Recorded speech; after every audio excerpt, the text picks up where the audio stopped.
नूर नगर नामी गांव के दरमियान एक छोटा सा घर था जिसमें एक नौजवान रिहान रहता था। वो नर्म दिल, दयानतदार और सबकी मदद करने वाला था। गांव के लोग उसे इज्जत की नजर से देखते थे, लेकिन रिहान में एक कमजोरी थी। वो लोगों की बातों पर बहुत जल्द यकीन कर लेता था। एक दिन गांव में एक अजनबी आया।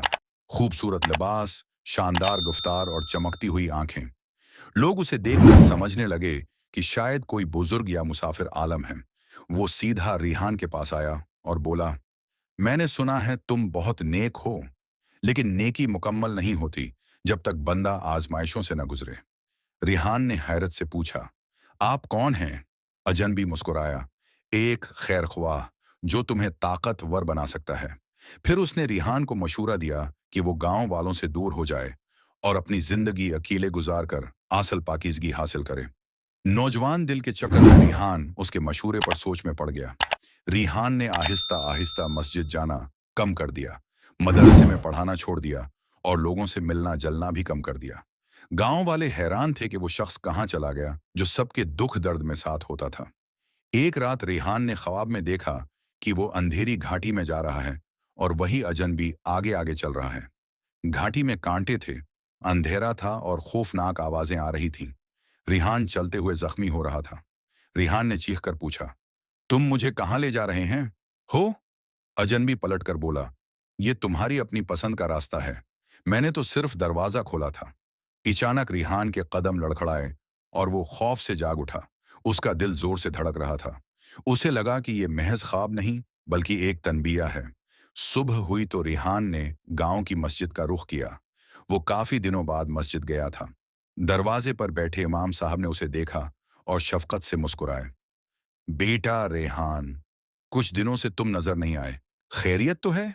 रिहान की आंखों में आंसू आ गए। उस्ताद जी, मैं भटक गया था, किसी अजनबी के बहकावे में आकर सबसे दूर चला गया। मुझे लगा तन्हाई ही नेकी है। इमाम साहब ने उसके कंधे पर हाथ रखा। बेटा, शैतान भी सबसे पहले यही हमला करता है।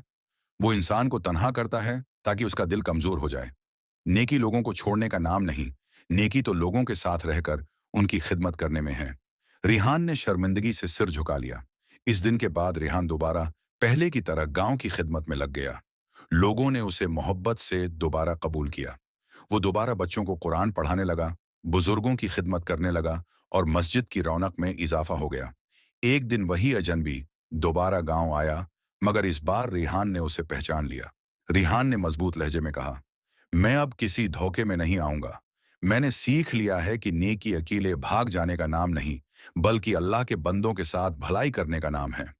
अजनबी की आंखों में गुस्सा आया, लेकिन वो कुछ बोल न सका। जैसे ही उसने पीछे कदम बढ़ाया, उसका वजूद धंध की तरह गायब हो गया। रिहान समझ गया कि वो कोई आम आदमी नहीं था। गांव में एक मजलिस हुई, सब लोग जमा थे। रिहान खड़ा हुआ और बोला, मेरे अजीजों, याद रखो, जो शख्स तुम्हें नेकी के नाम पर लोगों से दौर करे, वो खैरख्वाह नहीं। जो तन्हाई ईमान कमजोर करे, वो इबादत नहीं। असल नेकी वो है जिसमें अल्लाह के बंदों का हक अदा हो। जमायत, मस्जिद, कुरान और नेकी का रास्ता हमेशा रोशनी की तरफ ले जाता है। गांव के लोगों ने उसकी बातों से बहुत कुछ सीखा।